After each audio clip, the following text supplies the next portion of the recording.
بسم الله الرحمن الرحيم.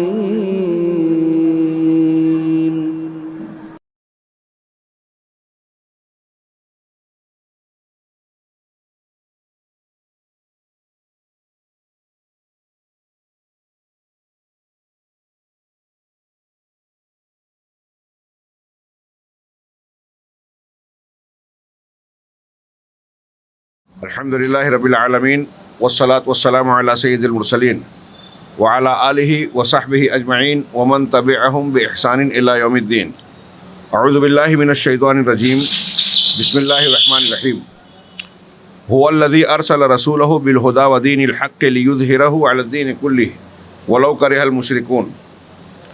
محترم حاضرین، آج ہم قرآن و حدیث کی روشنی میں نکلنے والے 9 اصول جو اہل سنت والجماعت کے یہاں متداول ہے، مقبول ہے، اس کا تذکرہ کرنے جا رہے ہیں، جس کو ان الفاظ میں بیان کیا گیا کہ مسلمانوں کے حالات کی بہتری اور غلبہ 2 چیزوں سے مربوط ہے. مسلمانوں کے حالات کی بہتری اور غلبہ 2 چیزوں سے مربوط ہے، ایک علم نافع اور دوسرا عمل صالح. اس کو ہم کئی تعبیر میں بیان کر سکتے ہیں. دوسری تعبیر میں یہاں یہ کہہ سکتا ہوں کہ اہل اسلام کے دین کی یہی 2 بنیادیں ہیں.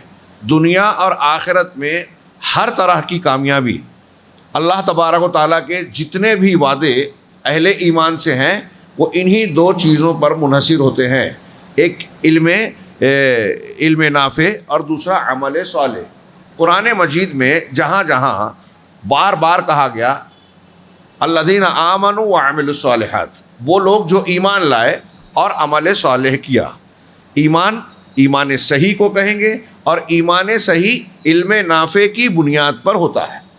تو ایمان علم نافع ہے، نفع بخش علم، صحیح علم، اور اس کی بنیاد پر جو قرآن و حدیث نے جو چیز بتائی ہے، جیسے بتائی ہے، اسے اختیار کرنا، یہ عمل صالح ہے.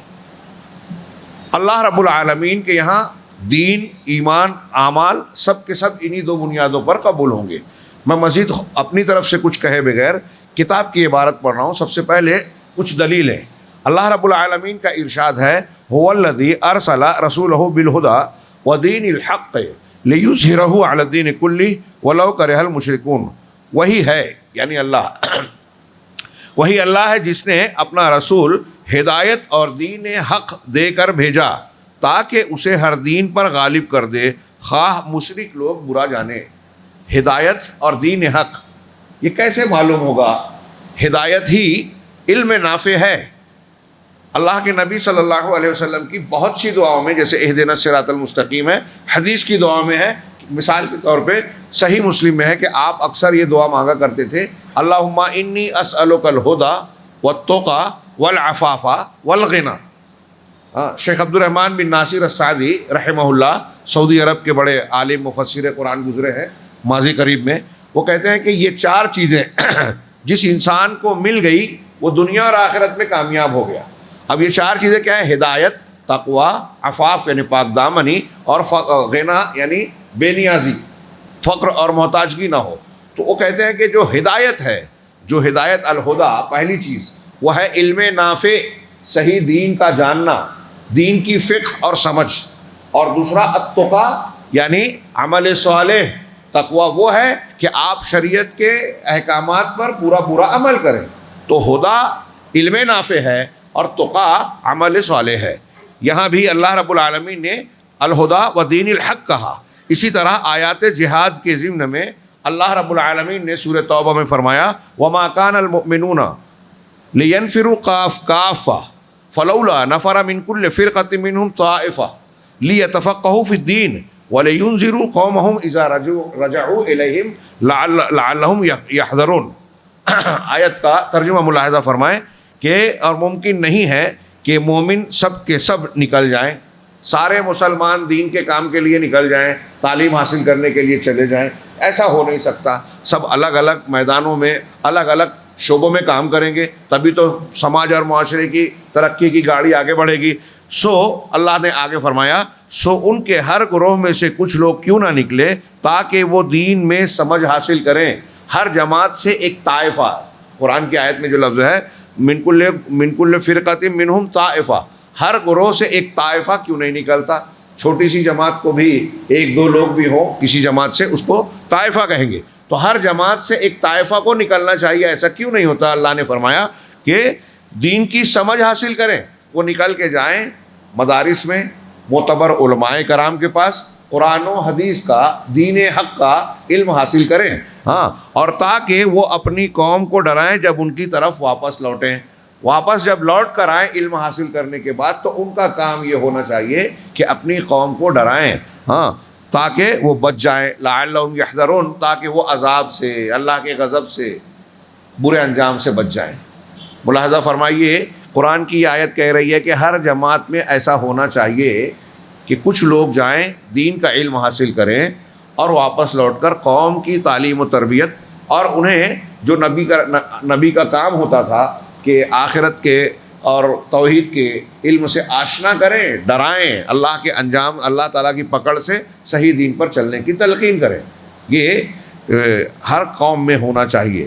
شاید اسی لیے بعض سلف یہ کہتے ہیں کہ ایک مسلمان کو ایسی کسی بستی میں رہنا جائز نہیں ہے.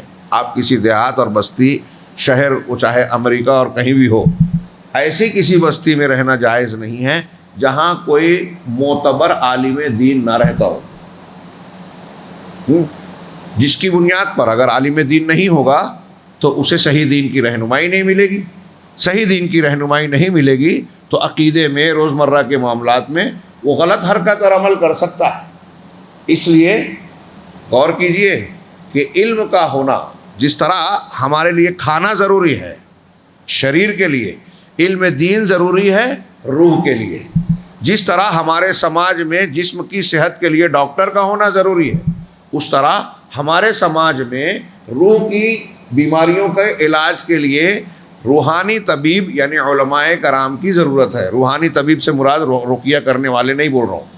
روحانی طبیب سے میری مراد جو دین کا علم سکھائیں، صحیح معاملے، صحیح طریقے سے قرآن و سنت کی رہنمائی کریں. ایک حدیث کو نقل کیا انہوں نے، بڑی مشہور حدیث ہے، عربی متن چھوڑ کے میں ترجمہ آپ کو سنا رہا ہوں. حضرت ابو موسیٰ رضی اللہ تعالیٰ عنہ سے مروی ہے کہ نبی کریم صلی اللہ علیہ وسلم نے فرمایا، اللہ تعالیٰ نے مجھے علم و ہدایت کے ساتھ بھیجا ہے. جو علم ہدایت اللہ نے مجھے دی ہے، نبی نے کہا، اس کی مثال ایک تیز اور زبردست بارش کے جیسی ہے جو زمین پر بڑی موسلادھار انداز میں برسے، خوب برسے. اب زمین پر بارش تیزی سے برس رہی ہے تو بعض زمین ایسی ہوتی ہے جو صاف ہوتی ہے اور وہ پانی کو اپنے اندر جذب کر لیتی ہے، ذخیرہ کر لیتی ہے، پی لیتی ہے، اور بہت ہی سبزہ اور گھاس اگاتی ہے. پانی زمین میں آ گیا اور اس میں فصل لہلہانے لگی، ہریالی چھا گئی. ہاں، اور بعض زمین جو سخت ہوتی ہے وہ پانی کو روک لیتی ہے، ہاں، پانی کو جمع کر لیتی ہے. سبزہ اور چیزیں پیدا نہیں ہو رہی ہے لیکن اس میں پانی جمع ہے، ذخیرہ ہے، کنواں، باوڑی، بورنگ آپ بنا سکتے ہو، اور وہ اس سے سیراب ہوتے ہیں اور سیراب کرتے ہیں.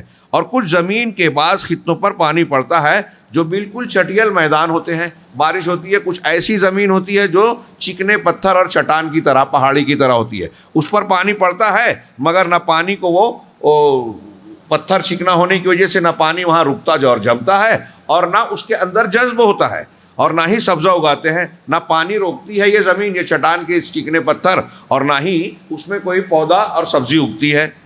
اب 3 مثالیں دی رسول اللہ صلی اللہ علیہ وسلم نے. تو یہ اس شخص کی مثال ہے جو دین میں سمجھ پیدا کرے اور نفع دے.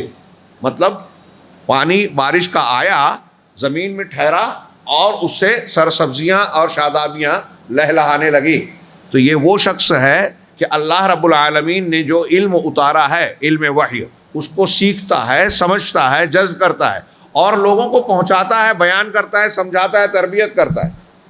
یعنی پانی اپنے اندر بھی جذب کیا اور ہریالی دے کے لوگوں کو اناج، پھل، غذائیت والی چیزیں، پھلدار سایہ دار درخت دے رہا ہے، خود بھی فائدہ اٹھا رہا ہے اور لوگوں کو بھی فائدہ اٹھا رہا ہے. یہ پہلا آدمی وہ ہوا. ہاں، اور اسی طریقے سے دوسرا وہ ہوگا کہ خود تو فائدہ حاصل کر لیا لیکن دوسروں کو، وہ آگے اس کی وضاحت آ رہی ہے انشاءاللہ. اس کو وہ چیز جس کے ساتھ میں مبعوث کیا گیا ہوں کہہ رہے ہیں، تو یہ اس شخص کی مثال ہے جو دین میں سمجھ پیدا کرے اور نفع دے۔ اس کو وہ چیز جس کے ساتھ میں مبعوث کیا گیا ہوں اس نے علم دین سیکھا اور سکھایا، اور اس شخص کی مثال جس نے سر نہیں اٹھایا یعنی توجہ نہیں دی، پڑھا نہیں، اور جو ہدایت دے کر میں بھیجا گیا ہوں اسے قبول نہیں کیا، یہ اس کی مثال ہے کہ پانی اس پر گر رہا ہے، بہہ جاتا ہے، نہ اپنے اندر وہ پانی کو ذخیرہ کر کے روکتا ہے اور نہ کوئی سبزی اگاتا ہے، یعنی نہ اس کو خود فائدہ ہوتا ہے اس بارش کا، نہ دوسروں کو فائدہ پہنچاتا ہے۔ ایسے ہی وہ شخص ہے کہ قرآن حدیث آ رہا ہے، سن رہا ہے، لیکن نہ خود مانتا ہے، قبول کرتا ہے، اور نہ دوسروں تک پہنچاتا ہے۔ ایک اور حدیث ذکر کی جو اس سے پہلے گزر چکی ہے، میں صرف اشارہ کر دوں، جس میں اللہ کے رسول صلی اللہ علیہ وسلم نے فرمایا کہ اللہ تعالیٰ علم کو ایسے نہیں اٹھائے گا کہ علماء کو اٹھا لے، بلکہ علم کو اس طرح دل سے علم کو چھین لے اٹھا لے، بلکہ علم کو اس طرح اٹھاتا ہے کہ علماء کو ایک ایک کر کے دنیا سے اٹھائے گا، یہاں تک کہ جب دنیا کے اندر عالم دین، عالم ربانی نہیں ہوگا تو لوگ جاہلوں کو سردار بنائیں گے، ان سے فتویٰ پوچھیں گے، اور وہ بغیر علم کے فتویٰ دیں گے، خود بھی گمراہ ہوں گے اور دوسروں کو بھی گمراہ کریں گے۔ ایک اور حدیث نقل کی کہ زیاد بن لبید رضی اللہ تعالیٰ عنہ مشہور صحابی ہیں، کہتے ہیں کہ نبی کریم صلی اللہ علیہ وسلم نے کسی بات کا ذکر کیا اور فرمایا یہ اس وقت ہوگا جب علم اٹھ جائے گا۔ کچھ باتیں آپ نے بیان کی اور صحابہ کے درمیان یہ کہا کہ ایسے حالات اس وقت ہوں گے جب علم اٹھ جائے گا۔ تو اس پر حضرت زیاد کو تعجب ہوا اور سوال سنیے، وہ کہتے ہیں میں نے عرض کیا اللہ کے رسول علم کیسے اٹھ جائے گا جبکہ ہم قرآن پڑھتے اور اپنی اولاد کو پڑھاتے ہیں۔ دیکھیے اللہ کے رسول صلی اللہ علیہ وسلم علم کا ذکر کر رہے ہیں تو صحابی قرآن کی بات کر رہے ہیں۔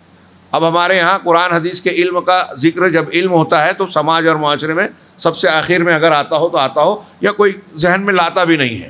یہ جو بڑی بڑی ڈگریاں ہیں آئی ٹی کی، سائنس کی اور میتھمیٹکس کی اور دوسرے شعبوں کی جو دنیاوی ہے جس سے بڑی بڑی نوکریاں ملیں، آج ہم اس کو علم سمجھتے ہیں، حالانکہ قرآن کے مطابق وہ بہت بڑی ڈگری ہو اور آپ اگر توحید کو اور آخرت کو نہیں جانتے تو قرآن کہتا ہے کہ آپ جاہل ہیں۔ وَلَٰكِنَّ أَكْثَرَ النَّاسِ لَا يَعْلَمُونَ يَعْلَمُونَ ظَاهِرًا مِنَ الْحَيَاةِ الدُّنْيَا وَهُمْ عَنِ الْآخِرَةِ هُمْ غَافِلُونَ۔ سورہ روم کی آیت ہے یہ کہ اکثر لوگ علم نہیں رکھتے، ہاں علم رکھتے ہیں مگر دنیا کی کچھ ظاہر چیزوں کا، اور آخرت سے غافل ہیں۔ آخرت سے غافل ہے، دنیا کو کچھ جانتے ہیں، پھر اللہ نے کہا کہ وہ علم نہیں رکھتے، یعنی وہ علم رکھتے ہیں دنیاوی، چونکہ حقیقت کو نہیں جانتے اس لیے جاہل ہیں قرآن کے مطابق۔ تو اس علم کا جیسے ہی اللہ کے رسول نے کہا کہ جب علم اٹھ جائے گا تب یہ حالات ہوں گے، تو صحابی رسول سوال کر رہے ہیں کہ ہم تو قرآن پڑھتے ہیں نا، تو قرآن کیسے ختم ہو جائے گا؟ کہ قرآن کہہ رہے ہیں ہم قرآن پڑھتے ہیں اور اپنی اولاد کو پڑھا رہے ہیں، ہاں تو ہماری اولاد اپنی اولاد کو پڑھائے گی، اسی طرح قیامت تک سلسلہ چلتا رہے گا۔ تو قرآن یعنی علم جو ہے حقیقی علم وہ تو زندہ رہے گا۔ حضرت لبید کو گویا سمجھ میں نہیں آیا، آپ صلی اللہ علیہ وسلم نے ان کے جواب میں کہا زیاد تمہاری ماں تم پر روئے، میں تو تمہیں مدینہ کا سب سے سمجھدار آدمی سمجھتا تھا، کیا دیکھو کیا یہ یہود و نصارہ توریت اور انجیل نہیں پڑھتے؟ یہود و نصارہ آپ کے سامنے ہیں، توریت انجیل پڑھتے ہیں نا، لیکن ان میں سے کسی پر بھی یہ لوگ عمل نہیں کرتے۔ توریت ہے، انجیل ہے، اللہ کی کتاب ہے۔ اب ایک تو یہ کہ اس علم کو بگاڑ دیا گیا، اس میں تحریف کر دی گئی، یہ علم بگڑا۔ دوسرا یہ کہ جو اس میں صحیح تعلیمات ہیں بھی ابھی بھی موجود ہے، یہ لوگ اس پر عمل نہیں کرتے۔ تو جب صحیح علم حاصل نہیں کیا جاتا اور صحیح عمل نہیں کیا جاتا تو اللہ کی کتاب ہوتے ہوئے بھی علم نہیں رہتا۔ ہمارے یہاں بھی بہت سے لوگ ہیں، ہر گھر میں، ہر مسلمان گھر میں قرآن ہے، لیکن قرآن کا صحیح علم کسی کسی گھر میں، قرآن پر صحیح عمل اور کم گھروں میں ہے، اور وہ بھی شہروں میں گنتی کے ملیں گے شاید اب، یا کسی بستی میں۔ ہم آگے بڑھتے ہیں۔ سنن ترمذی کے اندر عدی بن حاتم رضی اللہ تعالیٰ کی روایت میں وارد ہے کہ فإن اليهود مغضوب علیہم وأن النصارى ضلال، کہ یہود پر اللہ کا غضب نازل ہو چکا ہے اور نصارہ گمراہ ہیں۔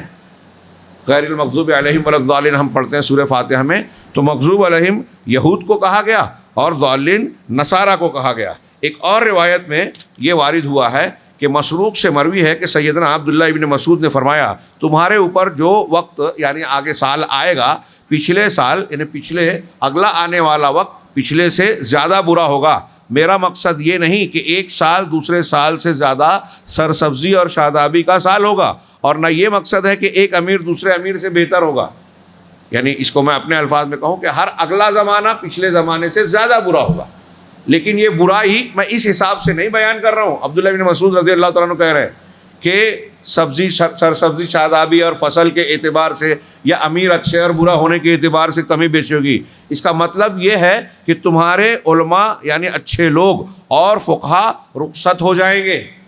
آج علماء بہت ہیں صحابہ کے زمانے میں، اب یہ دھیرے دھیرے رخصت ہوں گے، کم ہوتے جائیں گے، اور تمہیں ان کا جانشین نہیں مل پائے گا.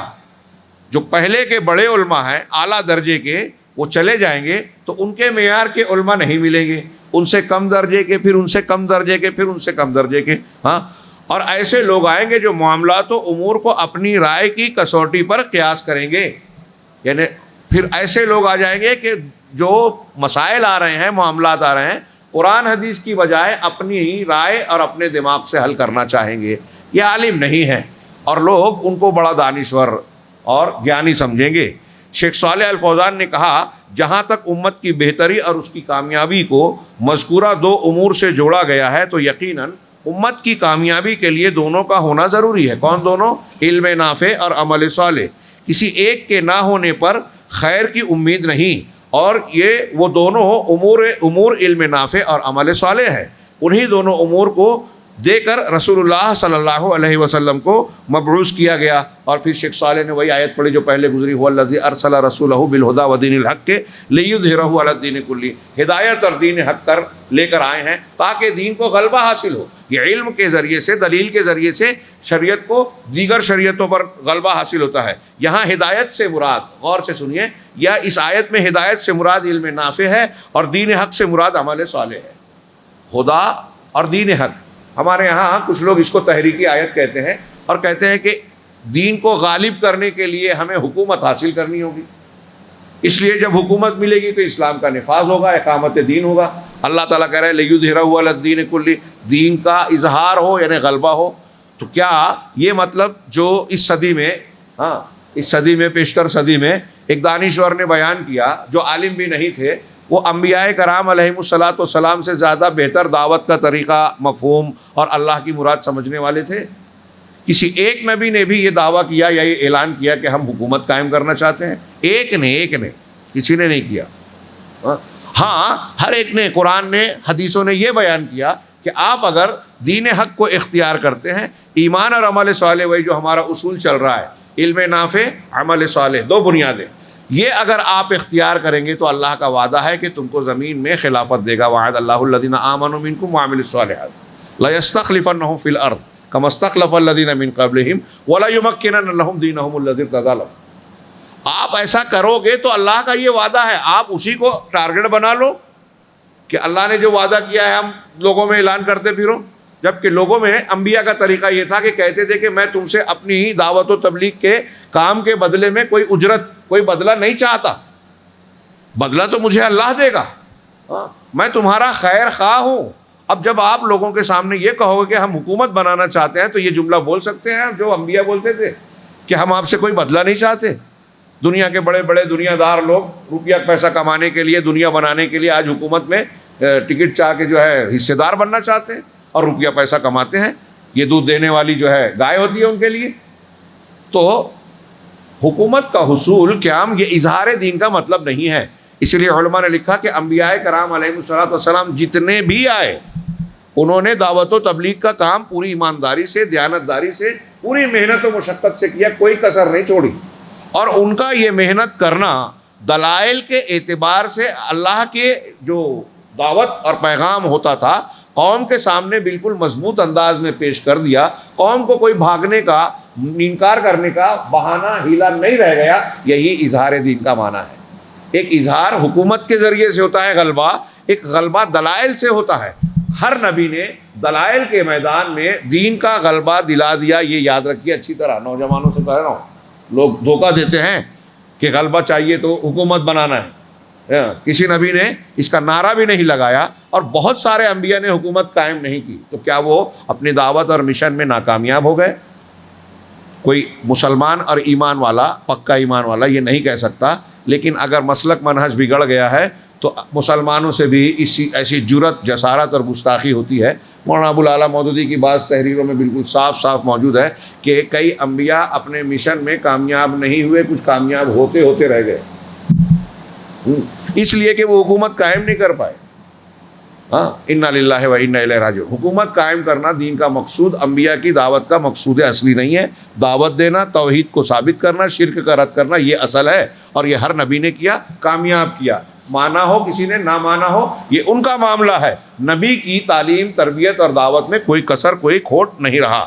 چنانچہ کہہ رہے ہیں یہاں ہدایت سے مراد علم نافع اور دین حق سے مراد علم عمل صالح ہے، اور یہ دونوں ایک دوسرے سے مربوط ہیں، بائیں طور کے بغیر عمل کے صرف علم کا کوئی فائدہ نہیں، اور بغیر علم کے صرف عمل کا کوئی فائدہ نہیں۔ اچھی طرح دماغ میں رکھیں، آپ عمل کریں، علم نہ ہو تو گمراہی ہو سکتی ہے، اور ہے آج ہم دیکھ رہے ہیں بہت سارے لوگوں کو، آگے انہوں نے ذکر کیا۔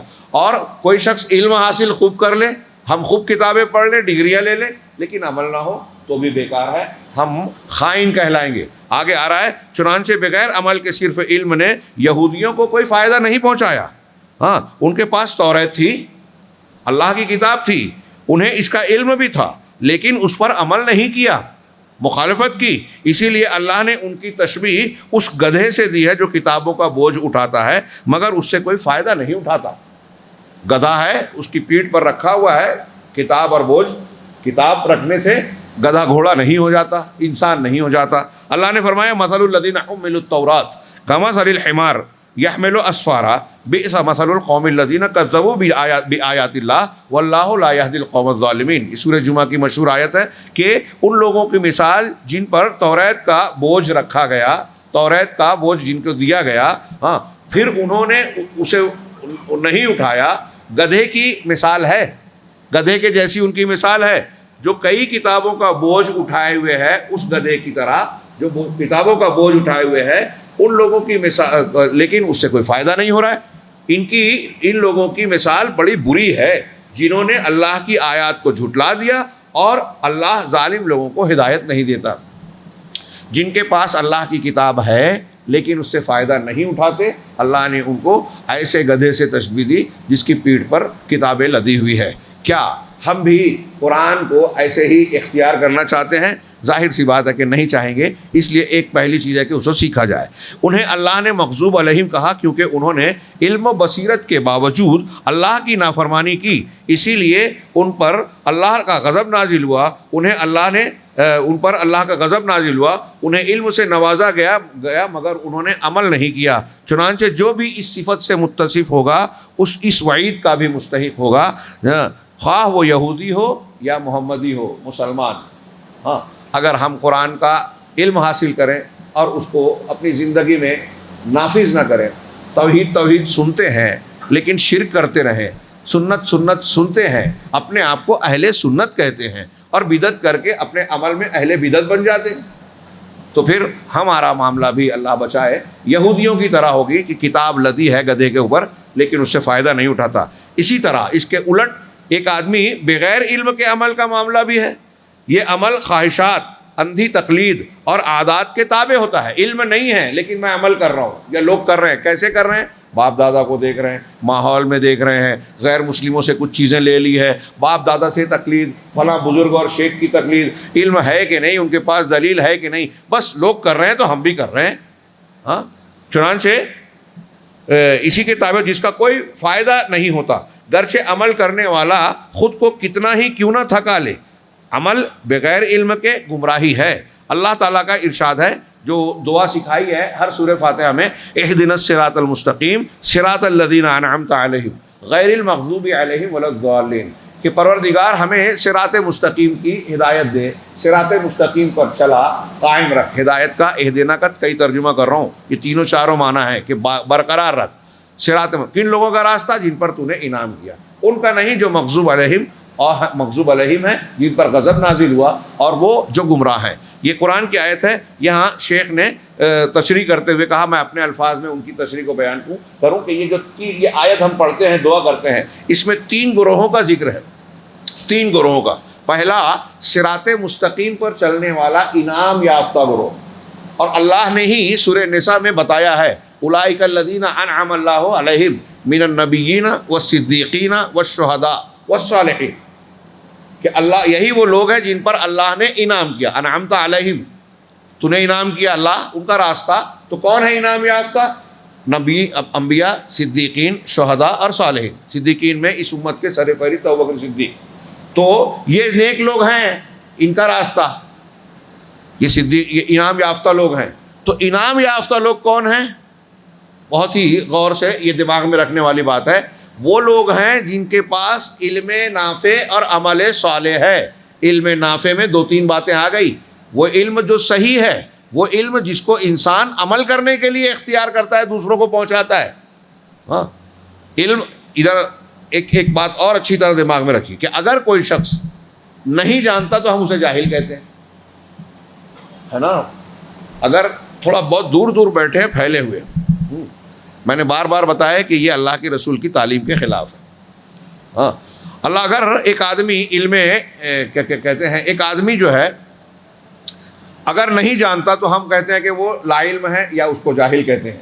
ایک لفظ جاہل جب ہم استعمال کرتے ہیں تو دماغ میں پہلا مفہوم یہی آتا ہے کہ وہ شخص جو نہیں جانتا، علم نہیں رکھتا. یہاں اس بات میں ایک چیز کو اور ایڈ کیجئے کہ ایک آدمی جانتا ہے لیکن اس کا علم صحیح نہیں ہے، غلط ہے. قرآن کی آیت اور حدیثیں پڑھ تو رہا ہے لیکن اس کا غلط مطلب بیان کر رہا ہے. ہاں، معتزلہ، جہمیہ، قدریہ سب قرآن حدیث سے استدلال کرتے ہیں. تقدیر کا انکار کرنے والے بھی قرآن کا استدلال کر رہے ہیں. منکرین حدیث جو انتہائی جاہل ہیں وہ بھی قرآن سے کہتے ہیں کہ ہم اہل قرآن ہیں، جبکہ قرآن سمجھتے ہی نہیں ہیں. قرآن سمجھتے تو حدیثوں کا انکار کرتے ہی نہیں، صحیح حدیثوں کا. اور بہت سی باتیں تو جن کا غلط مسلک ہے وہ بھی اگرچہ قرآن و حدیث سے استدلال کر رہے ہیں مگر ان کے پاس علم صحیح نہیں ہے. یہ لکھ لیجئے. اسی لیے بڑا دلچسپ قول ہے امام شافعی رحمہ اللہ اور امام ابو یوسف کا رحمہ اللہ. علم کلام ایک علم کو کہا جاتا ہے اللہ تبارک و تعالیٰ کی ذات و صفات سے متعلق جو علم لوگوں نے عقل و منطق، فلسفہ اور منطق کی بنیاد پر بحث کرتے ہیں اللہ کی صفات پہ، اس کا نام علم کلام. جس علم میں اپنی طرف سے بات کرنا منع ہے اسی کا نام علم کلام رکھ دیا انہوں نے. ہاں، اللہ کے اسماء و صفات کے بارے میں اہل السنہ والجماعہ کا قاعدہ آگے آئے گا کہ جتنا قرآن نے بتایا ہے وہی مانتے ہیں، جو جس کی تنزیہ کی ہے وہ انکار کرتے ہیں. نہ تشبیہ دیتے ہیں نہ انکار کرتے ہیں، دونوں کے بیچ میں ہے. ہاں، اب یہاں لوگ گمراہی کا شکار ہوئے. تو قدریہ تقدیر کا انکار کرتے ہیں ایک سائڈ کی آیتوں کو لے کر. ہمارے اسماء و صفات کے باب میں کچھ لوگ ہیں جو اللہ کے اسماء و صفات کو مانتے ہیں تو اللہ کو مخلوق سے تشبیہ دے دیتے ہیں. لیس کمثلہ شیء وہو السمیع البصیر. قرآن کی ایک آیت کا 2 ٹکڑا ہے. اللہ کے جیسا کوئی نہیں ہے اور وہ سننے والا دیکھنے والا ہے. ایک طرف مثلیت کی نفی ہے، ایک طرف صفت کا اس بات ہے. اب صفت کے اس بات کو جن ایک گروہ نے پکڑا تو مثلیت کی نفی کر دی کہ اللہ جب دیکھنے سننے والا ہے تو ہماری طرح دیکھتا سنتا ہے. نعوذ باللہ، یہ کفر ہے. کچھ لوگوں نے لیسا کمثلہ شیء، اللہ کسی کے جیسا نہیں ہے، کوئی اللہ کے جیسا نہیں ہے، اس کو جب پکڑا تو یہ کہا کہ اللہ کی کوئی صفت ہی نہیں ہے. جب کسی کے جیسا نہیں ہے تو صفت ہی نہیں ہے. یہ بھی کفر ہے. قرآن کی آیتوں کا بہت سارے نصوص کا انکار ہے. صحیح کیا ہے؟ بیچ کا راستہ کہ اللہ رب العالمین کی وہ صفات اور وہ نام جو قرآن و حدیث میں ہیں اس کو مانا جائے. وہ ہیں، حقیقی معنی میں ہے، اور اس کے جیسا کوئی نہیں ہے. وہ سننے والا ہے، جیسا وہ سنتا ہے کوئی نہیں سنتا. کائنات کی ہر آواز سنتا ہے. ہاں، میری آواز آپ سن رہے ہیں، 2 آواز اور ہو جائے تو نہیں سن پائیں گے. توجہ نہیں ہے تو نہیں سمجھ پائیں گے. دور کی آواز نہیں سن پائیں گے. اپنے ہاتھ پر چونٹی کو پیچھے کے حصے پہ رگڑیے، وہ منہ پھاڑتی نظر آئے گی، سنائی نہیں دے گا. اللہ تعالیٰ نے حضرت سلیمان علیہ السلام کو چونٹی کی آواز سنا دی. کائنات میں چونٹیوں کے چلنے کی آواز ہو، کھٹمل کی آواز ہو، مچھر کے بنبنانے کی آواز ہو. ہاں، 7ویں آسمان میں عرش کے اوپر رہتے ہوئے ہر آواز کو سن رہا ہے. کوئی ایک آواز بھی ہاں، ہوا کی سرسراہٹ ہو، پنکھے کی گڑگڑاہٹ ہو، ہوائی جہاز کے چلنے کی آواز ہو، ریل کی چنگاڑ ہو، ہاتھی کی چنگاڑ ہو، شیر کا دہاڑنا ہو، ہماری آواز ہو، ہماری دعا ہو، رات کے اندھیروں میں چپکے یا ہم اپنے دل میں دعا مانگتے ہوں. کائنات کے کسی ایک جانور، کسی ایک انسان، کسی ایک شخص کی کوئی آواز نکل رہی ہو، رب نہ سنے، ایسا نہیں ہو سکتا. وہ ایسا کوئی سننے والا ہو سکتا ہے کیا؟ یہ میں نے ایک پہلو صرف بتایا. ایسے ہر صفات میں آپ غور کر سکتے ہیں. بات پھیل گئی. ہاں مضمون لمبا تھا, میں چاہتا تھا کہ پھیل نہ پائے بات, آج کوئی دوسری بحث نہ ہے, لیکن یہ بہت اہم چیز ہے. اب میں یہ کہنا چاہ رہا تھا کہ ایک آدمی اب قرآن بہت پڑھتا ہے, علامہ بن گیا, وقت کا فلسفی بڑے سے بڑا کہلا رہا ہے, لیکن اس کا علم غلط ہے. تو میں نے بتایا کہ اس بنیاد پر علم کلام کو جاننے والوں کے بارے میں قاضی ابو یوسف حنفی مسلک کے, امام ابو حنیفہ کے شاگرد, ان کا بڑا پیارا قول ہے.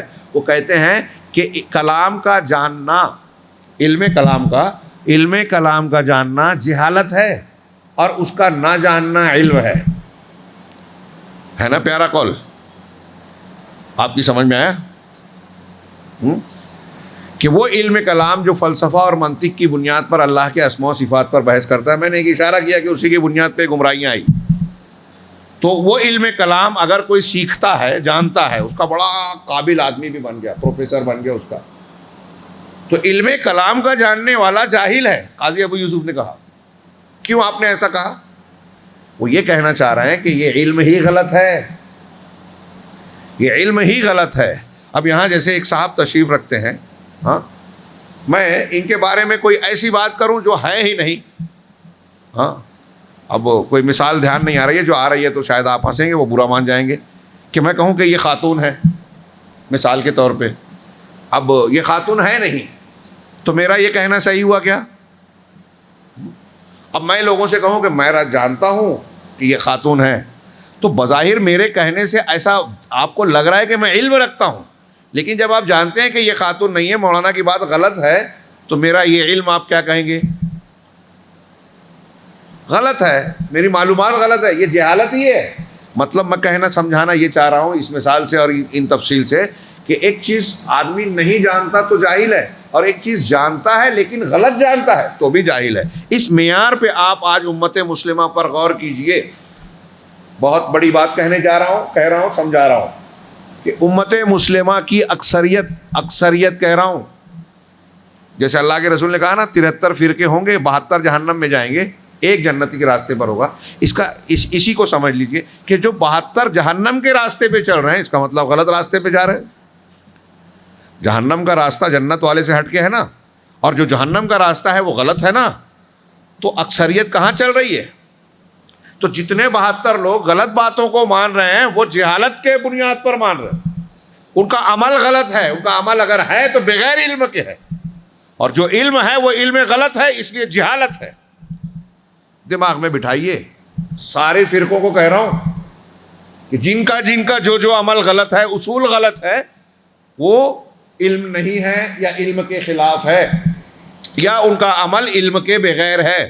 وہی کہہ رہے ہیں کہ صراط مستقیم پر چلنے والے انعام یافتہ وہ لوگ ہیں جو علم نافع بھی رکھتے ہیں, عمل صالح بھی رکھتے ہیں. ہاں, اور اس کے بعد ایک گروہ یہ ہوا جو انعام یافتہ ہے, جن کے ہاں علم اور عمل دونوں ہیں, صحیح. اور دوسرا گروہ مغضوب علیہم کا ہے. مغضوب علیہم وہ ہیں جن کے پاس علم ہے لیکن عمل نہیں ہے. یہودیوں کی مثال گزری. اب ہمارے یہاں بھی مسلمانوں میں جو بھی عالم ہو یا ایک عام آدمی, اگر شریعت کا, دین کا, توحید کا, صحیح عقیدے کا علم رکھتا ہے لیکن اسے مانتا نہیں ہے, تو مغضوب علیہم کی طرح ہے. وہ علم ہے, عمل نہیں ہے. اور کچھ ایسے ہیں جو نصارہ کی طرح ہیں, جن کے پاس عمل ہے, علم نہیں ہے. نصارہ ایسے ہی تھے. کیسے تھے؟ کہ ان کے پاس عمل تھا, رہبانیت اور ایسی کئی چیزیں اختیار کی, لیکن وہ علم کی بنیاد پر نہیں عمل کرتے تھے, علم کی بنیاد پر نہیں چلتے تھے. اللہ کے رسول صلی اللہ علیہ وسلم کی وہ حدیثیں یاد کیجئے جس میں بدعات کو رد کیا گیا ہے. کل محدثۃ بدعہ وکل بدعۃ ضلالہ. اللہ کے رسول نے فرمایا کہ ہر وہ چیز, ہر وہ عمل جس پر ہمارا حکم نہیں ہے, اگر کوئی کرے گا تو وہ رد ہے. اگر آپ عمل کر رہے ہیں, دھیان سے, اس کی دلیل بن رہی ہے جو ہماری بحث اہل سنت کے اصول کی. اگر آپ عمل کر رہے ہیں لیکن سنت پر نہیں ہے, سنت کے خلاف ہے, رسول اللہ صلی اللہ علیہ وسلم کیا فرما رہے ہیں؟ فہو رد, وہ رد ہو جائے گا. چاہے کتنی محنت کر کے آپ اپنے آپ کو تھکا لیں, کروڑوں روپیہ خرچ کریں آپ بدعت پر, کروڑوں اربوں, آپ کوئی بھی عمل ایسا کریں جو بظاہر شرعی ہے لیکن اس میں شریعت کی مخالفت پائی جاتی ہے. رات بھر 15 شعبان کو لوگ عبادت کرتے ہیں, کر رہے ہیں, بدعت ہے. عید میلاد بدعت ہے, وہاں آپ خرچ کریں, محنت کریں, نماز پڑھیں, نیا کپڑا سلائیں, گھر میں اچھے پکوان کریں, دوستوں کو کھانا کھلائیں, اس نام پر کہ یہ شریعت کا ایک دن ہے، تو یہ آپ کے گناہ میں درج ہوگا، نیکی نہیں کہلائے گی۔ یعنی بدعتی کی مثال ایسی ہے کہ محنت بھی کرتا ہے اور سزا بھی بھگتے گا، خرچہ بھی کر رہا ہے، تھکا بھی رہا ہے اپنے آپ کو، اور مزدوری بھی نہیں ملے گی۔ وجوہ یوم ہل اتاک حدیث الغاشیہ وجوہ یومئذ خاشعہ عاملۃ ناصبہ، عمل کر کے بھی تھکے آندے ہوں گے، ناصبہ تھکے آ رہے ہوں گے، صلہ نہیں ملے گا۔ ایک تفسیر یہ بھی کی مفسرین نے کہ یہ وہ لوگ ہوں گے جو عمل تو کریں گے، اپنے آپ کو خود تھکایا ہوگا، لیکن چونکہ ان کا عمل باطل ہوگا، قرآن و حدیث کی کسی دلیل سے ثابت نہیں ہوگا، اس لیے ان کے یہاں، اللہ کے یہاں ان کا وہ عمل قبول نہیں ہوگا۔ ہاں، پہلا گروہ وہی کامیاب ہے۔ پہلا گروہ جو ہے صراط مستقیم، اہدنا الصراط المستقیم، میں نے کہا 3 گروہ ہیں، تو پہلا گروہ کامیاب ہے جن کے یہاں علم اور عمل دونوں ہے۔ دوسرا اور تیسرا گروہ، ایک علم والا ہے عمل نہیں کرتا یہودیوں کی طرح، ایک عمل والا ہے علم نہیں کرتا، علم نہیں رکھتا، ہاں، نصارہ کی طرح۔ اب آپ اگر آج کے زمانے میں یہود کی کیا نام ہے مسلمانوں میں اگر جائزہ لیں تو یہ 3 طبقوں میں سے آپ ہر گروہ کو تقسیم کر کے دیکھیے کہ کون کس کے جیسا ہے۔ جس کے پاس صحیح علم، صحیح عقیدہ ہے، توحید ہے، سنت ہے، اتباع سنت ہے، وہ صراط مستقیم پر ہے، انعام یافتہ لوگوں کے طریقے پہ ہے، نبی کریم صلی اللہ علیہ وسلم اور صحابہ کے طریقے پہ ہے۔ اچھی طرح اگر یہ جو میں بات بولنے جا رہا ہوں اگلے 2-4 لائن یہ دماغ میں رکھیں تو یہ سمجھ لیجئے کہ حاصل آپ نے آج کے درس کا لے لیا۔ وہ کیا کہ اگر جو لوگ امت محمدیہ میں وہ ہیں جو قرآن و حدیث کی بنیاد پر صحیح عقیدہ اختیار کرتے ہیں اور عمل کرتے ہیں صحابہ اور نبی کریم صلی اللہ علیہ وسلم کے طریقے پر، وہ انعام یافتہ لوگ ہیں، وہ حق اہل حق ہیں، ان کی کامیابی کی امید ہے۔ اور جو لوگ ایسے ہیں کہ عمل تو کر رہے ہیں لیکن علم نہیں ہے، جیسے صوفیہ، ان کے یہاں پیر صاحب نے بتا دیا، خواب کا نام لے لیا، فلاں کی رائے پیش کر دی گئی، کسی بڑے بزرگ کی طرف کسی قول کی نسبت کر دی گئی کہ انہوں نے کہا ہے، انہوں نے خواب دیکھا ہے، انہوں نے یہ ذکر بتایا ہے، انہوں نے یہ مراقبہ بتایا ہے، انہوں نے یہ عبادت بتائی ہے، اور مرید جو ہے آنکھ بند کر کے اندھا دھند اس پر محنت کرتا شروع کر دیتا ہے۔ کوئی دلیل نہیں ہے اس پہ، نہ قرآن کی نہ حدیث کی، تو یہ بغیر علم کے عمل کر رہا ہے، نصارہ کی طرح ہے۔ اور بہت کھل کے صاف کہہ رہا ہوں، ایسے آپ دیکھیں گے کہ بہت سارے آج عمل ہمارے درمیان میں ایسے لوگ اختیار کیے ہوئے ہیں جس کی بنیاد علم پر نہیں ہے۔ چھوٹی چھوٹی چیزوں میں آپ دیکھ سکتے ہیں، اللہ کے رسول کا وسیلہ لگا کے، تو عقیدے کی بات ہے، امام حنیفہ حرام کہتے ہیں کہ کسی بھی شخص کا وسیلہ لگا کے دعا کرنا حرام ہے، چاہے وہ انبیاء کی شخصیت ہو۔ ہمارے ہندوستان کے احناف کے اصولوں میں یہ ہے کہ نبی کریم صلی اللہ علیہ وسلم کا وسیلہ لگا کے دعا مانگی جا سکتی ہے، ایکسیپشن کر دیا، کوئی دلیل نہیں ہے اس کی، ہاں، کوئی دلیل نہیں ہے، شخصیات کا وسیلہ لگا کے دعا مانگنا حرام ہے یہ، ہاں، امام حنیفہ ہی سے حرام کہتے ہیں، کتابوں میں، عقیدے کی کتابوں میں درج ہے۔ تو آپ وہ مانگ رہے ہو جو غلط ہے، تو آپ کا عمل کیا ہوا؟ ہاں، غیر اللہ سے استمداد، غیر اللہ سے مدد مانگنا، یہ شرک اکبر ہے۔ آج ہمارے یہاں لوگ اختیار کیے ہوئے ہیں، کتنے بدعت اور شرک کے بارے میں کوئی بات نہیں، ہاں، 15 سال میں نماز ہی پڑھتے ہیں نا، قرآن خوانی اجتماعی ہوتی ہے، اس پہ قرآن ہی پڑھتے ہیں نا۔ بدعت قرآن حدیث میں ہی، نیکیوں میں ہی ہوتی ہے، صحیح عبادتوں میں ہی ہوتی ہے۔ بدعت چوری ڈکیتی زنا کو نہیں بولتے، وہ تو برائی کرنے والا بھی برا جانتا ہے، بدعت کرنے والا اس کو برائی ہے لیکن اچھا سمجھتا ہے۔ تو بہت اہم اور ایسا نازک نقطہ ہے کہ آپ اس کو اچھی طرح سمجھیں۔ مسلمانوں کی اکثریت اس سے آنکھیں بند کر لیتی ہے، یہ مسئلہ چھیڑے تو کہے گا ارے کون اختلافی مسائل میں پڑے۔ ہم گیہوں چاول کو اہمیت دیتے ہیں، عقیدے کو نہیں۔ ہر شخص کو اپنے گھر کے راشن کی فکر ہے، ہر شخص کو اپنے گھر کے کپڑے کی فکر ہے۔ عید کے دن ہم ایسے بن جائیں کہ رمضان المبارک میں اللہ ہم کو جہنم سے آزادی دے دے، اس سے زیادہ فکر اس بات کی ہے کہ بچے کے چپل، جوتے اور کپڑے ضرور آ جائیں۔ ہاں، اب جب اتنا قوم کا مزاج بگڑا ہوا ہے تو اس کو اہمیت کہاں دیں گے؟ جس کو صحابہ کرام سب کچھ مانتے تھے، ہمارے نزدیک وہ کچھ نہیں ہے، ٹائم بھی نہیں ہے سیکھنے کا۔ بہت اہم چیز تو میں یہ کہہ رہا تھا کہ اگر علم، اب آپ عمل کر رہے ہو، محنت کر رہے ہو، میں نے صرف صوفیوں کا نام لیا، ایسے بہت ملیں گے، 73 میں سے 72 فرقے کہ جو اعمال وہ کر رہے ہیں، ہاں، ان کا معاملہ یہ ہے کہ بغیر علم کے۔ اور جتنے بدعتی ہیں نا دنیا میں، جتنے بدعتی فرقے ہیں، ایک خاص بات دیکھیے، اس میں شاید ذکر بھی کیا ہے آگے، کہ بدعتی لوگ جب دعوت و تبلیغ کا کام کرتے ہیں علم پھیلانے کا تو ان کا زور انہی بدعت اور خاص باتوں پر ہوتا ہے جو ان کی اپنی پہچان اور امتیاز ہوتا ہے. اپنی بدعات کو وہ پھیلانا چاہتے ہیں. اب دیکھیے کہ ایک آدمی جو تعزیہ بناتا ہے وہ تعزیے کے تعلق سے جتنا مظاہرہ اور ہنگامہ کرتا ہے وہ توحید کی تعلیم کو پھیلانے کے لیے کچھ بھی نہیں کرتا, خود بھی نہیں سیکھتا. وہ سمجھتا ہے کہ یہ تعزیہ زندہ ہے تو ہم زندہ ہیں کیونکہ ہماری پہچان یہی ہے. تو وہ اپنی بدعت پر زور دیتا ہے ہر بدعتی گروہ, اور جو بدعت کر رہا ہے وہ غلط دین پہ عمل کر رہا ہے, اور جب وہ بدعتی دین پھیلاتا ہے تو غلط دین پھیلاتا ہے, مطلب جہالت پھیلاتا ہے. تو یا تو ہمارے یہاں آپ دیکھیں کہ علم کے بغیر عمل ہو رہا ہے, یا اگر کوئی محنت کر رہا ہے وہی عمل جو کر رہے ہیں.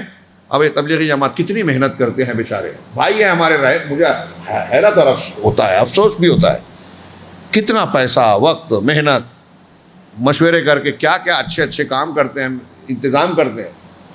لیکن ان کے علماء کو, اہل علم کو بھی اعتراف ہے کہ ان کے یہاں جہالت ہے, بہت سے اعمال ایسے ہیں جو غلط ہیں, بہت سی چیزیں فضائل کے نام پہ ان کے یہاں گھس آئی جو صوفیوں کی بناوٹی ہے, قرآن حدیث سے اس کا کوئی تعلق نہیں ہے, میڈ ان انڈیا ہے.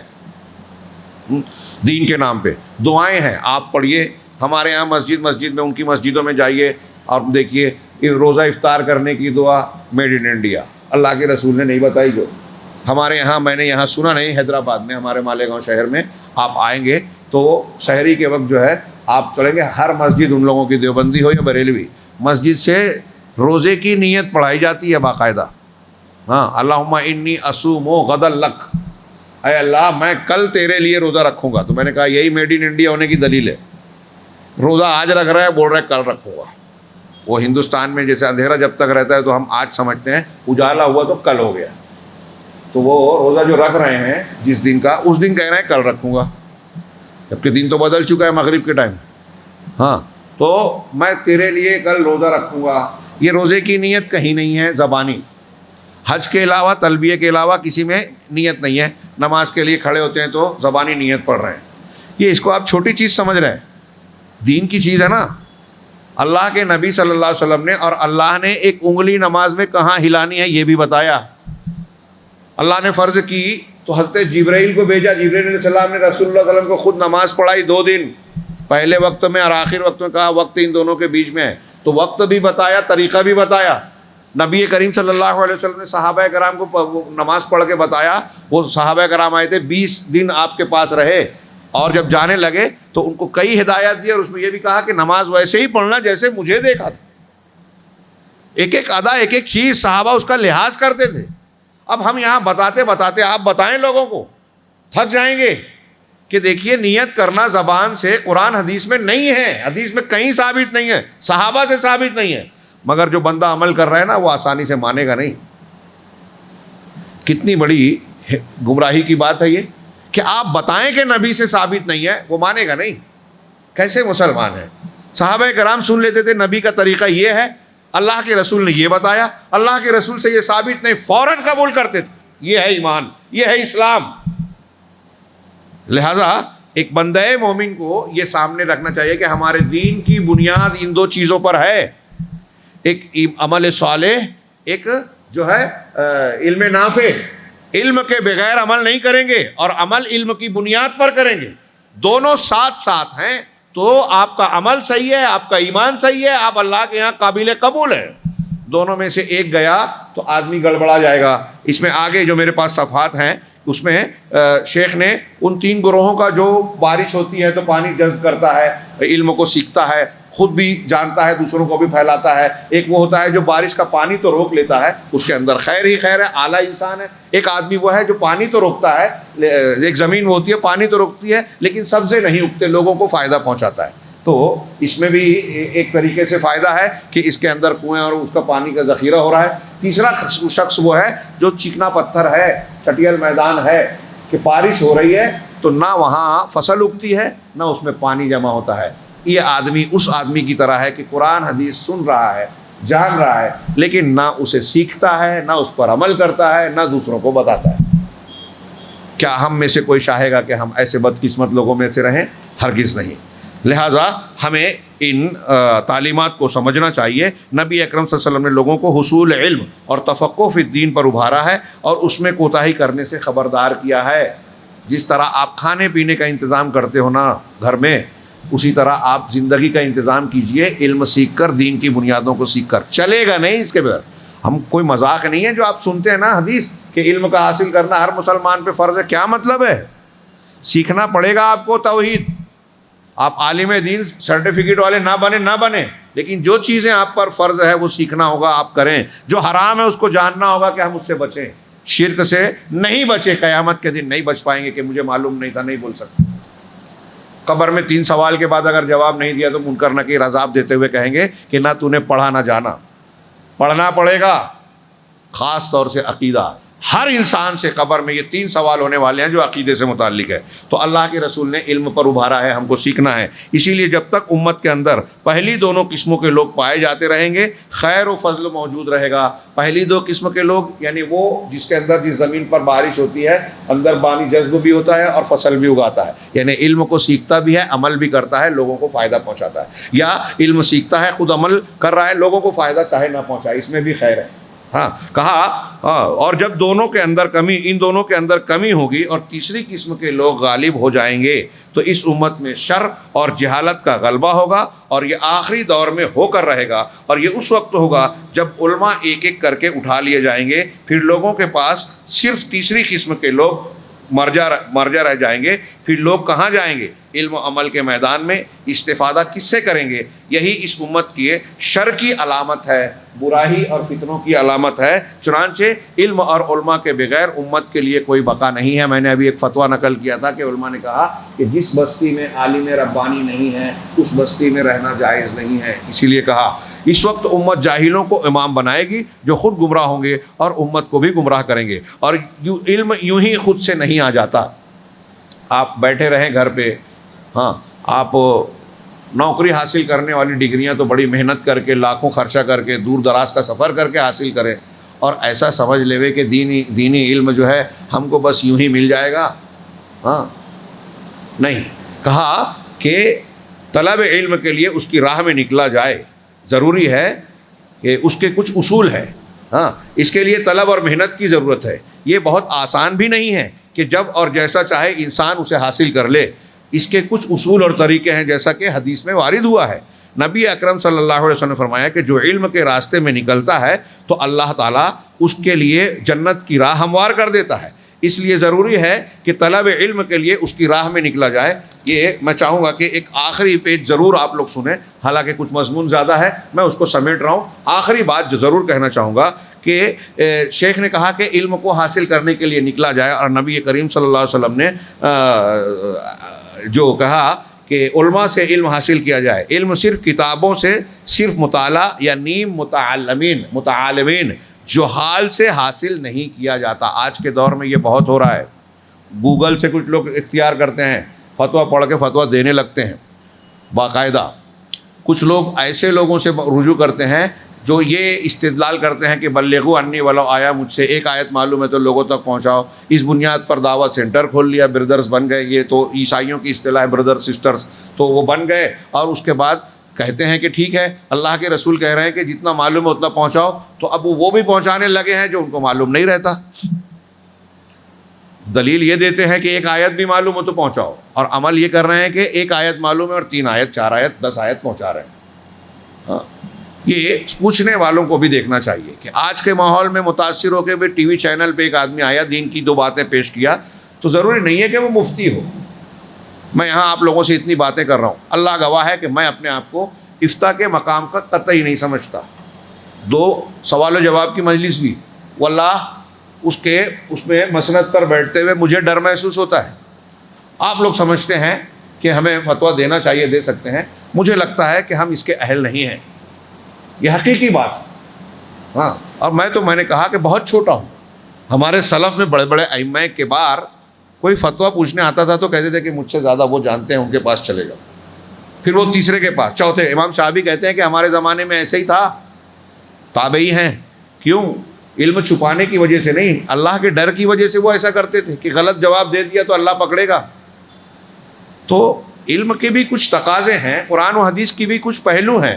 ایک آدمی ترجمہ پڑھ کر یا کچھ علماء کے کچھ فتوے پڑھ کر عالم نہیں بن جاتا. ہاں، ایک آدمی قانون کی کچھ کتابیں پڑھ کے جج یا وکیل بن جائے گا؟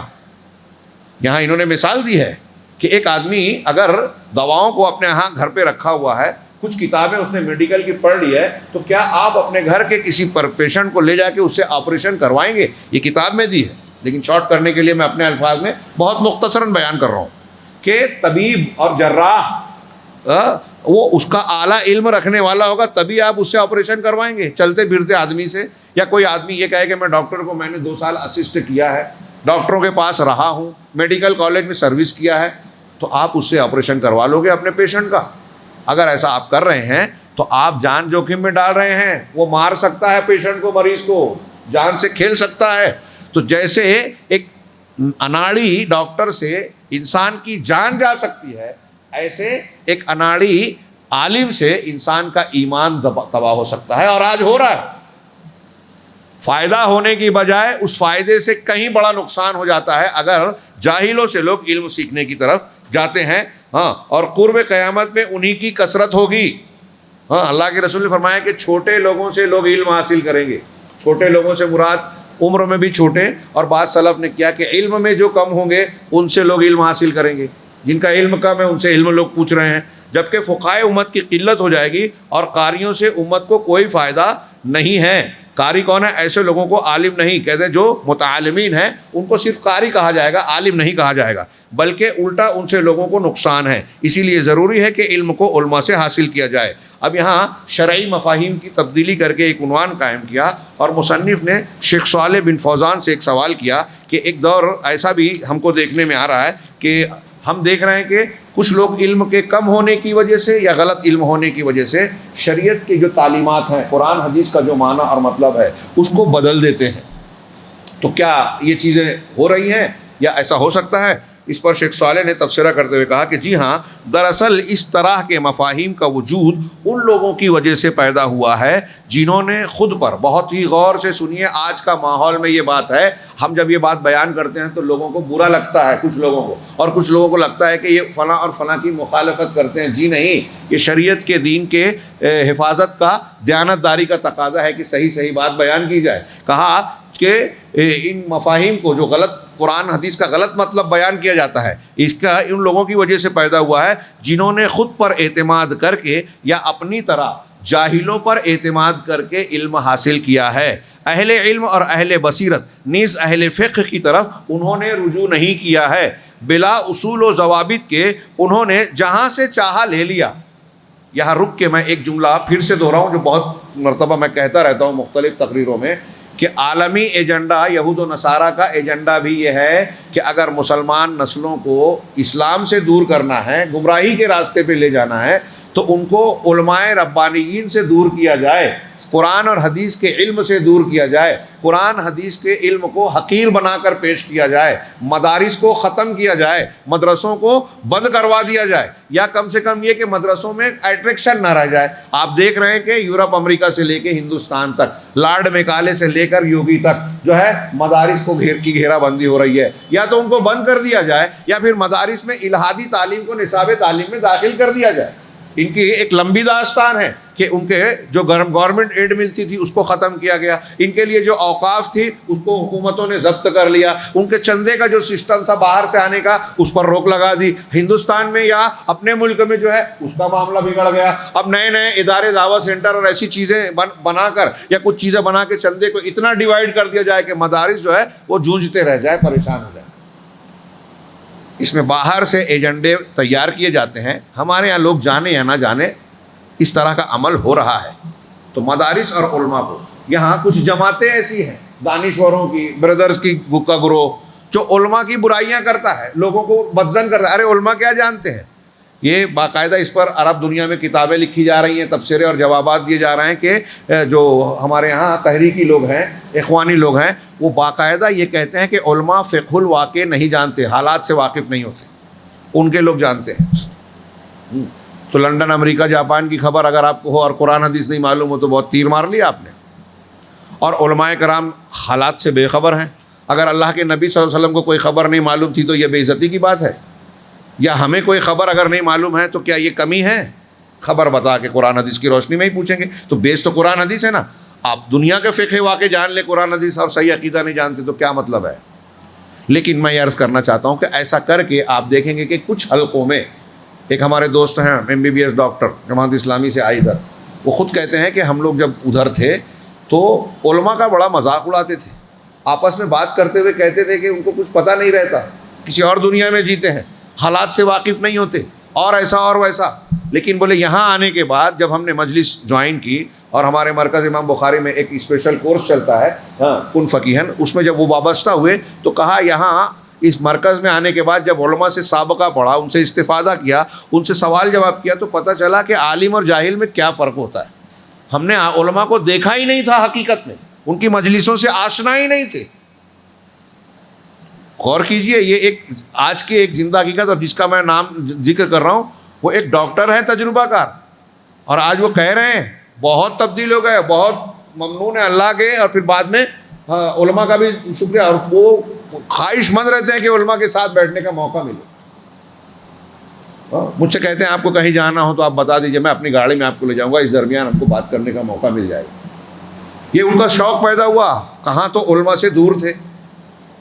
تو میں یہ عرض کرنا چاہتا ہوں کہ یہ ہمارے حلقوں میں اس طرح کا مزاج پایا جاتا ہے، مذاق اڑاتے ہیں. کتابوں میں لکھا ہے کہ یہ علامہ ابن باز، شیخ البانی، ان کو کہا کہ یہ طہارت کے علماء ہیں، حیض و نفاس کے علماء ہیں، بے عزتی کرتے اس طرح. یہ معتزلہ نے بھی اپنے زمانے میں یہ باتیں کہی تھی. لہٰذا یہاں انہوں نے آگے شیخ صالح نے کہا ہے کہ علم کو سیکھنا چاہیے. اللہ کے رسول صلی اللہ علیہ وسلم نے علم حاصل کرنے والوں کے لیے جو نکلتے ہیں ان کے لیے دعا دی کہ اللہ تعالیٰ اس کے لیے جنت کا راستہ آسان کرے. اس کے لیے محنت کی. ہمارے اسلاف نے مہینوں سالوں زندگیاں کھپا دی قرآن حدیث سیکھنے میں. اللہ تعالیٰ نے خود بھی کہا فَاسْأَلُوا أَهْلَ الذِّكْرِ إِن كُنتُمْ لَا تَعْلَمُونَ. اگر تم کو علم نہیں ہے تو اہل ذکر سے پوچھو. اہل ذکر سے پوچھو یعنی قرآن و حدیث کا گہرا علم رکھنے والے علماء ربانیین سے استفادہ کرو. آگے شیخ نے وہی مثال دی ہے کہ اگر کوئی شخص طب نہیں جانتا تو آپ کیا اس سے علاج کرائیں گے؟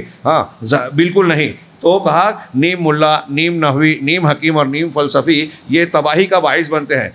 نیم حکیم یعنی ادھورا ڈاکٹر جو ہے وہ بدن کو تباہ کرے گا. نیم ملا اپنے فتووں کے ذریعے سے ملک کو تباہ کرے گا، ایمان تباہ کرے گا. نیم فلسفی دین کو تباہ کرے گا، بائیں طور سے کہ فتویٰ اور منطق کے ذریعے عقائد اور منہج کو تباہ کرتا ہے. نیم نحوی آدھی ادھوری زبان جاننے والا یہ زبان کو تباہ کرے گا. اسی لیے سب کو اپنے علم میں ماہر اور کامل ہونا چاہیے. آخری بات شیخ مصنف نے کہا کہ اللہ آپ کا بھلا کرے، پچھلی صدی کے نصف میں بعض اہل علم کی طرف سے بعض عرب ممالک میں ایسی آواز اٹھائی گئی تھی. ایک سوال کیا صالح الفیضان سے اور بات یہیں ختم کی اس کے جواب پر کہ اسلام کے عام مفہوم کی طرف دعوت دی جائے. کچھ لوگ یہ سوال اٹھائے یہ پچھلی صدی میں اہل علم کی طرف سے عرب ممالک میں ایسی آواز اٹھائی گئی کہ اسلام کی تعلیم دینا ہے نا تو عام مفہوم کو، سادی سادی باتوں کو پیش کیا جائے، توحید کی دعوت کو ترک کر دیا جائے کیونکہ اس کے لیے علم کی ضرورت ہے اور داعیوں کے پاس توحید کے لیے مناسب صحیح علم نہیں ہے.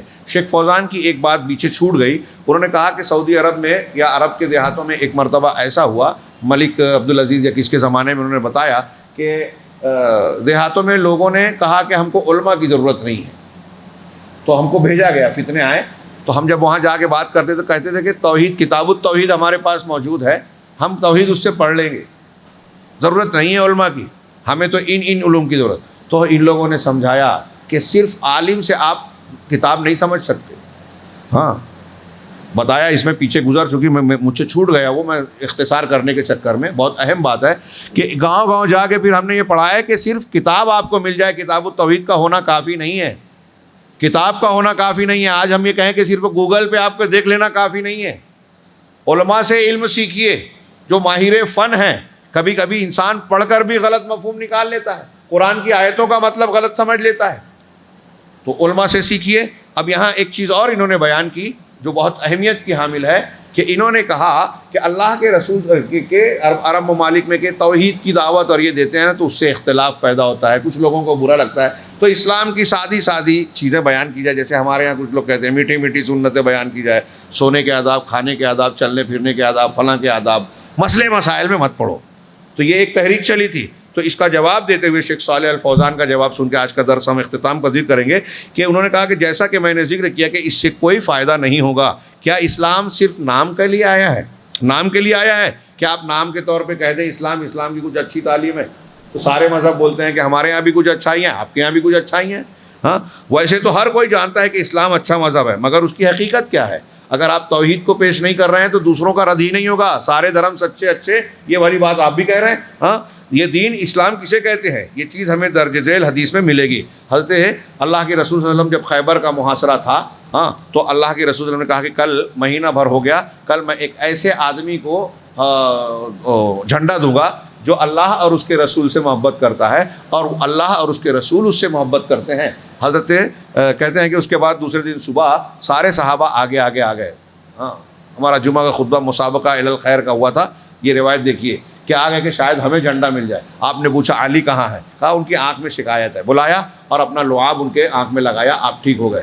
اور اس کے بعد ان کو جھنڈا دیا اور کہا انفذ علی رسلک، آرام سے آپ جائیے ان پر حملہ کریں، لیکن حملہ کرنے سے پہلے جب ان کے سامنا ہو تو ان کو دین کی طرف دعوت دینا. دیکھیے یہاں کہا جو جملہ ہے اللہ کا کیا ہے، حتی تنزل ثم ادعوہم الی الاسلام، پھر انہیں اسلام کی طرف دعوت دینا. وَأَخْبِرْهُمْ بِمَا يَجِبُ عَلَيْهِمْ مِنْ حَقِّ اللَّهِ فِيهِ، اور انہیں بتانا کہ اللہ تعالیٰ اس اسلام میں اللہ کا حق ان پر کیا واجب ہے، اللہ کے کون سے حقوق ان پر فرض ہوتے ہیں. انہیں بتانا کہ دیکھو تمہارے لیے ایک آدمی تمہارے ذریعے سے ہدایت پا جائے، یہ تمہارے لیے سرخ اونٹ سے زیادہ قیمتی دولت ہے.